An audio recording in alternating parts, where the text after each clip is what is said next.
ആശാ സമരത്തിൽ നിയമസഭയിലും പാർട്ടി നിലപാട് ആവർത്തിച്ച മന്ത്രി എം പി രാജേഷ്. പ്രതിപക്ഷത്തിൻ്റെ സബ്മിഷന് മറുപടി പറയവെയാണ് നിയമസഭയിലും മന്ത്രി പാർട്ടി നിലപാട് ആവർത്തിക്കുന്നത്.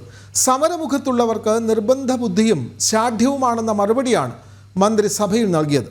സർക്കാരിനല്ല സമരക്കാർക്കാണ് പിടിവാശിയെന്നും മന്ത്രി പറഞ്ഞു. മുഖ്യമന്ത്രി സഭയിലില്ലാത്തതിനാൽ മുഖ്യമന്ത്രിക്ക് വേണ്ടിയാണ് എം പി രാജേഷ് മറുപടി പറഞ്ഞത്. സമരത്തെ പരിഹസിക്കുന്ന നിലപാടാണ് സർക്കാർ സ്വീകരിക്കുന്നത് എന്നാരോപിച്ച് പ്രതിപക്ഷം സഭയിൽ നിന്ന് ഇറങ്ങിപ്പോവുകയും ചെയ്തു. ഇപ്പൊ രാഷ്ട്രീയ ലക്ഷ്യത്തോടു കൂടിയിട്ടുള്ള സമരത്തെ നമ്മൾ ആര് ശ്രമിച്ചാലും അത് പരിഹരിക്കാൻ പറ്റില്ല. ലക്ഷ്യം രാഷ്ട്രീയമല്ല, ന്യായമായിട്ടുള്ള ആവശ്യങ്ങളാണോ അത് ചർച്ച ചെയ്ത് പരിഹരിക്കാവുന്നത് പരിഹരിച്ചു കഴിഞ്ഞു. അപ്പോൾ സർക്കാരിന്റെ പിടിവാശിയല്ല, സമരക്കാരുടെ പിടിവാശിയാണ്. സമരക്കാർ രാഷ്ട്രീയ ലക്ഷ്യത്തോടെയുള്ള പിടിവാശി ഉപേക്ഷിച്ചാൽ ഈ സമരം പരിഹരിക്കാവുന്നത്. ശാലിനി ചേർന്നു. ശാലിനി, നിയമസഭയിൽ സഭയ്ക്കുള്ളിലും മന്ത്രിമാർ ആശാ വർക്കർമാരുടെ സമരത്തെ പരിഹസിക്കുകയാണ്. ഈ സമരത്തിൽ പങ്കെടുക്കുന്നവർക്ക് നിർബന്ധ ബുദ്ധിയാണ്, ശാഠ്യമാണ് എന്നൊക്കെയാണ് തദ്ദേശ മന്ത്രി കൂടിയായിട്ടുള്ള എം പി രാജേഷ് സഭയിൽ പറഞ്ഞത്. കൂടുതൽ വിവരങ്ങൾ. ഈ നിലപാടിൽ പ്രതിഷേധിച്ച് പ്രതിപക്ഷം ഇറങ്ങിപ്പോവുകയും ചെയ്തല്ലോ ശാലിനി. വിനോദ, ഒരു മാസത്തിലധികമായി ആശാ വർക്കർമാർ സെക്രട്ടേറിയറ്റ് പടിക്കൽ സമരം തുടരുകയാണ്. ഒപ്പം തന്നെ നിരാഹാര സമരമടക്കം ആരംഭിച്ച സാഹചര്യം കൂടി നിലനിൽക്കുന്നുണ്ട്. തുടർച്ചയായി ചർച്ചകൾ നടന്നു. ഇതിലൊന്നും തന്നെ പരിഹാരം ഉണ്ടാകാത്ത സാഹചര്യത്തിൽ കൂടിയാണ് ആശാ വർക്കർമാരുടെ സമരം നിയമസഭയിൽ പ്രതിപക്ഷം എത്തിക്കുകയും ചെയ്തത്. സബ്മിഷനായിട്ടാണ് ഈ വിഷയം നിയമസഭയിൽ പ്രതിപക്ഷം എത്തിച്ചത്. ഇതിൽ മറുപടി പറഞ്ഞുകൊണ്ടാണ്, അതായത് മുഖ്യമന്ത്രിയുടെ അഭാവത്തിൽ മുഖ്യമന്ത്രി മറുപടി നൽകേണ്ട വിഷയത്തിൽ തദ്ദേശ വകുപ്പ് മന്ത്രി എം പി രാജേഷാണ് മറുപടി നൽകിയത്.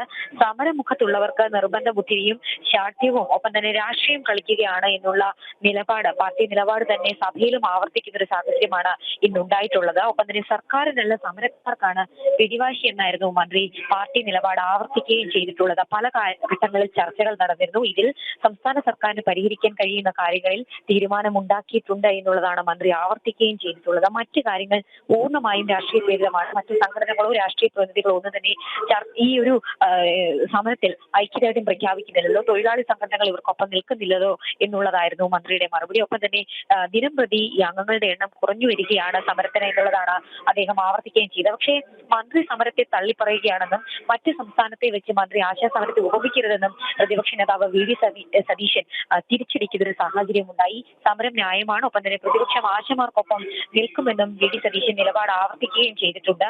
സഭയിൽ ഇടയിൽ ഈ ചർച്ച നടക്കുന്നതിനിടയിൽ ഭരണ പ്രതിപക്ഷ അംഗങ്ങൾ വാക്പോരിലേക്ക് ഏർപ്പെടുന്ന സാഹചര്യം ഉണ്ടായി. നടുത്തളത്തിറങ്ങി ഭരണ പ്രതിപക്ഷാംഗങ്ങൾ പ്രതിഷേധിക്കുന്ന സാഹചര്യം കൂടി ഉണ്ടായിരുന്നു. എന്തായാലും സമരത്തെ പരിഹസിക്കുന്ന നിലപാടാണ് സർക്കാർ സ്വീകരിച്ചതെന്നും ഇതേ നിലപാട് മന്ത്രി എം പി രാജേഷ് തുടരുകയാണെന്നും സഭയിൽ പ്രതിപക്ഷം ചൂണ്ടിക്കാട്ടി. ഇതിൽ പ്രതിഷേധിച്ച് സഭ വിട്ടിറങ്ങുന്ന സാഹചര്യം പ്രതിപക്ഷം സ്വീകരിക്കുകയുണ്ടായി. എന്തായാലും ഇന്നത്തെ സഭാ നടപടികൾ ഔദ്യോഗികമായി അവസാനിച്ചിരിക്കുകയാണ്. എന്തായാലും നീണ്ട ഇടവേളയ്ക്ക് ശേഷമാണ് ഈ വിഷയം സഭയിൽ എത്തിച്ചതും അതിൽ വ്യക്തമായൊരു നിലപാട് സംസ്ഥാന സർക്കാരിന് വേണ്ടി മന്ത്രി എം പി രാജേഷ് നൽകുകയും ചെയ്തിട്ടില്ല.